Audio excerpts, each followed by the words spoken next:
Sekarang ni saya nak terangkan dekat tuan-puan macam mana cara tuan-puan nak buat keuntungan dengan emas.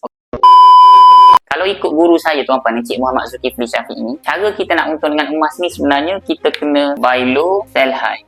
Ini sahaja tuan-puan, cara macam mana tuan-puan nak buat profit dengan emas. Jadi kalau tuan-puan ada satu ejen syarikat mana-mana pun yang tawarkan dapat keuntungan bulanan, tahunan dengan cara menyimpan emas, sebenarnya itu adalah scam.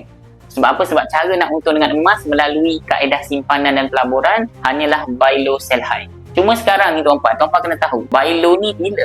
Nak sell high ni bila? Ni contoh saya bagi diri. Saya simpan emas 100 gram tahun 2023, harga dia lebih kurang RM32.25 hari ni. Harga 100 gram ni saya tengok dah cecah RM44K. Jadi untuk tuan-puan yang nak menyimpan emas, nak jana keuntungan, buy low ni adalah sekarang. Sekarang tahun ni adalah tahun 2025 lah. Macam saya dulu, saya simpan tahun 2023.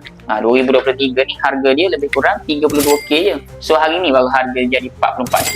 Jadi macam mana kita nak dapat keuntungan? Untuk ni 44K ni, ini bukan harga emas yang kita nak jual. Ini kalau kita beli. Kalau kita jual tolak spread, maybe tuan-puan dapat dengan harga RM41K. 41K ni tuan-puan, kalau tuan-puan tolak dengan modal 32K, tuan-puan boleh dapat keuntungan berapa? Lebih kurang 9,000. Dalam tempoh lebih kurang dalam 2 tahun lebih. Jadi ini cara kita nak untung dengan emas. Untuk tuan-puan yang menyimpan emas, kalau dari sudut keuntungan simpanan dan pelaburan dan dapat profit, ini sahaja, iaitu buy low, sell high.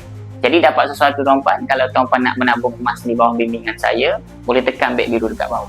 Dapat sesuatu, nak lebih banyak ilmu emas dan kewangan, teruskan follow saya.